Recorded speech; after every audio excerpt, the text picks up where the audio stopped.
owe him a lot, and especially for me, just the coolest guy.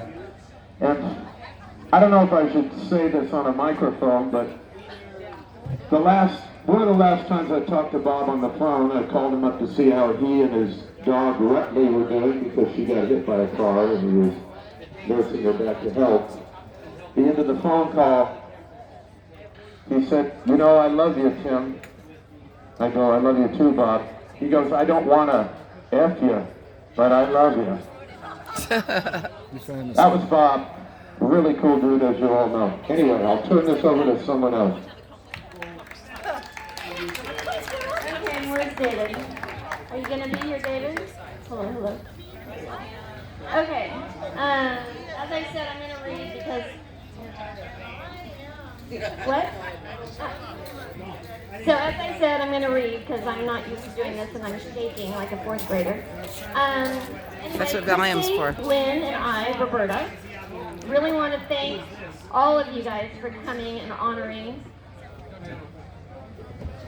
the life's memories of our honorable Bob Young, Robert A. Young. Minus a few hiccups along the way, it's been an amazing venture these last 6 to 9 months. And this day, we look for possibilities of annual runs possibly to come. But we'd like to thank the Double Shots, #1, Tim Nicholas and Jeff Lettner, and their deluxe band, Kenny Nichols on drums, Greg King on bass, and Kelly Stevens on keys, Jerry Woods. I don't think he's been up yet, but he came all the way from Hawaii with his lovely wife, Lori, and Haley O'Ryan for coming from Newcastle, but also for doing a great job, Haley, in leading all the bikes in the run today. It was fun, very hot, but really fun. Bootsy Ebert, wherever Bootsy is. Right here. Hey. Bootsy. Bootsy was amazing. Nobody knows me by She's Bootsy. amazing with Photoshop, and her talents created the perfect banners that were placed all about Auburn. And on Facebook. I love you, Bootsy, forever. Sister. Love you too, baby. Anyway, Terry Winfrey, where she is. Where's Terry? There you are. Thank you, Terry, for helping Christy with all the beautiful decorations. And last but not least, my honey bunch up there for This guy. being a respected and contributing member of this American Legion Memorial Hall and Park. Number 587. Evidently, it's supposed to be one of the most beautiful Legion It's halls definitely in the country, beautiful. and we're lucky right here in Forest Hill to have it. So make sure you guys tip Awesome. the bartenders really well because they're amazing too. Really wonderful people. Anyway, and thank you, Kathy Harley. I don't know if she can hear this, but she's the gal who manages this whole place for the last 20 years, she said. And all the bartenders and all the Legion members who came out on their own to help us today facilitate us all in honoring our honorable Bobby's life. Thank you. Now I get to hand it to David, and I guess that wasn't so bad, but I'm still shaking. That was great.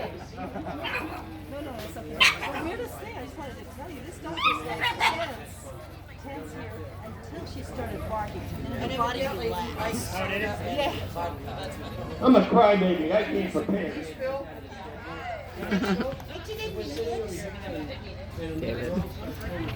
Where'd he go? I wrote notes, and I'll probably look at them at some point. I'm going to give you a little bit of history of Bucks, perhaps. But perhaps a whole bunch of you don't know. Come on. Sure. All right. Bob was born in Los Angeles. His father was a rabbi who had converted to Pentecost and gone over to Israel to convert the Israelites to Pentecost. Don't think that went too well. He came back. Virginia, Bob's mom, was a born again before they were born again. When he was 7 years old. Damn it. When he was 7 years old, oral sex. When he was What? 7 years old, his mom told him, What? Bob, I don't have time to love you. God loves you. I gotta go find the people that God can't find. And she would bring home people from what was then called Skid Row, hobos, stuff like that, and she would take care of them. After a while, they had two houses. One had animals, one had people. Mrs. Bob's upbringing. And That's the cutest dog I ever saw in my after a whole while, life. his mom passed, and And look at this Bob one. and his brother, who's a real estate attorney and magnate in San Francisco, who's also no longer with us, they went down to Los Angeles to figure out how to sell these houses. Well, they realized right away they can't fix these houses. They can't take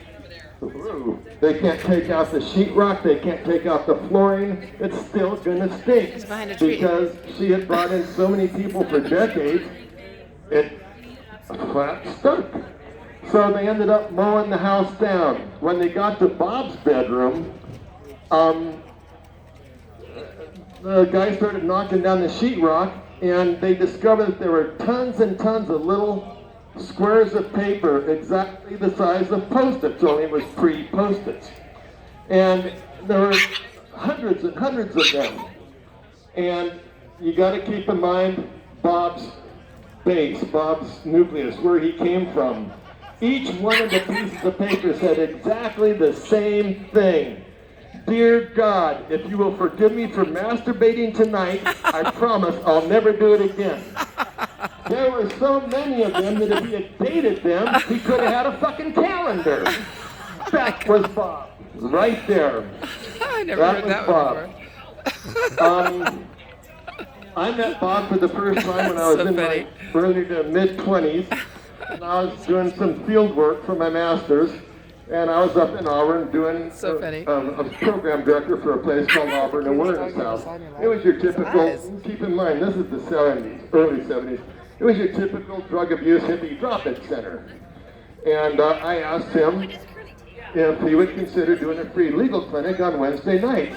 He said, sure. I learned one thing within 1 week. Always bring breath mints and always bring Visine. Because he's just a dead bust. But he did it. A month later, I found him representing me.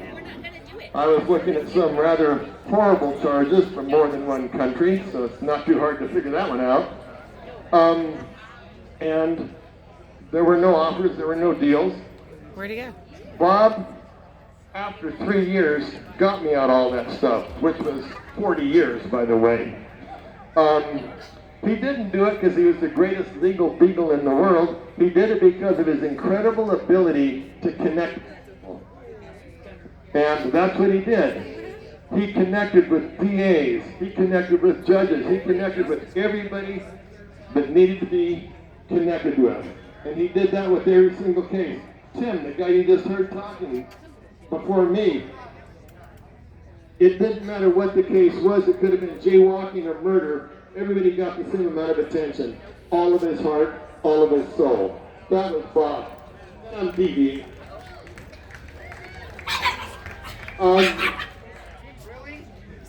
So, at the time I thought, well, shit, this is the rest of my life. What better way to control your attorney than to move in with him? So, I told Bob, which is true, I got kicked out of my house in Newcastle because the landlord didn't like 50,000 cops and narcs showing up. So I got kicked out right away. Bob said, well, come on over. I got a spare bedroom. And therein lied the beginning of about 3.5 years of a blur, an absolute blur. The games were on. That's funny.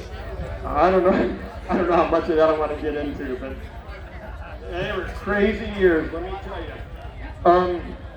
Hey, Jerry.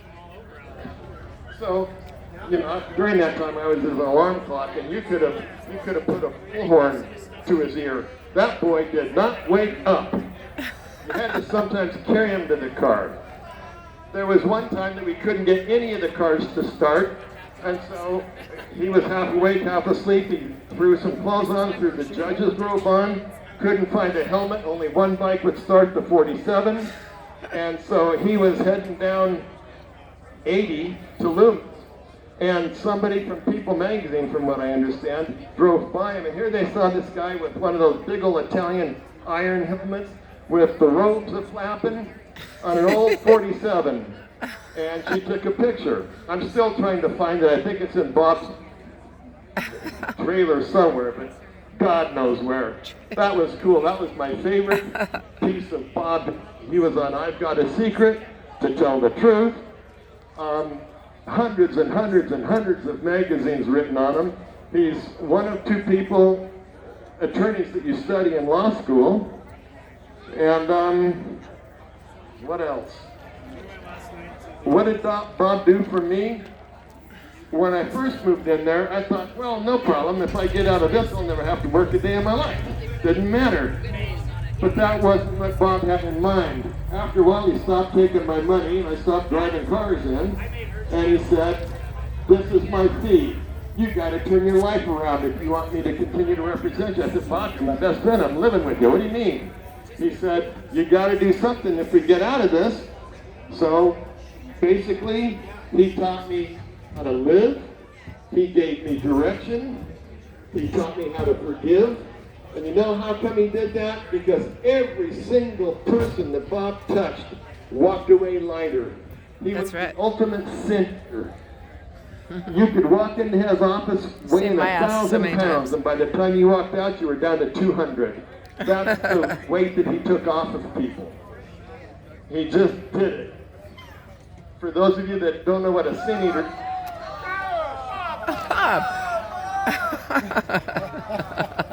Did he fall over again? I know you guys both always wanted to play. I'll stand over this further. Anyhow, I would watch him habitually bring people in, take a load off their mind, and have them walking out light as a feather. I don't know how he did that. It's an art form that I don't have. There was another thing that I forgot to mention about his upbringing. He told me one time there was one bedroom for nothing but clothes. And they just threw him in there for anybody and everybody that was living there. He said if I could get from my bedroom to the bed that had the clothes and step on less than 5 cockroaches, that was a good morning. That's how he was raised. I'd like to say I've known him for 45 years, lived with him for 3.5, the Blur, and then I bought the houses down from him and lived there for 20 years. You know, I'd like to say that he was my best friend because everything I did was connected to him. Bike ride, call Bob. Piece of trivia you want to share with someone, call Bob. Moral issues, call Bob. Everything in my life was call Bob. That's right. And Bob was always the answer. So far as I could tell, he never tired of it because Bob knew everything. Before his death, I called him and said, in fact, I got 2 things. I called him and said, do you know that there's a fish that has lifetime facial recognition? It was just a piece of trivia that I picked up in National Geographic, but that's the kind of stuff we would talk about. I love her ear. Again, I'd like to see you my best friend, but I'll very bet there's distinguished. 50 people out here that could say the very same thing. And again, that was the beauty of Bob. He was everybody's best friend. I never heard him talk bad about one single person in 45 years. I've just never heard it. Even when he was drinking and there were 3 cops and a narc that just wouldn't let him go, Jerry he never Johnson. even spoke poorly of them. He said, hey, they're just doing their job. I'm the one that's fucking up. He held no animosity toward anybody. The clerks in the courtroom, if any of their kids got in trouble, as a matter of course, he represented them for free. He represented tons of people for free. He'd do a $10,000 representation for a $200 car. He just did. So, I'm supposed to talk about some funny things. One of the first things was when Assemblyman Green was trying to pass the helmet law, we thought, can't have that, so we wrote out the Sturgis. We got 7,000 signatures opposing the helmet law. Came back, turned them into Assemblyman Green's office, but in typical Bob and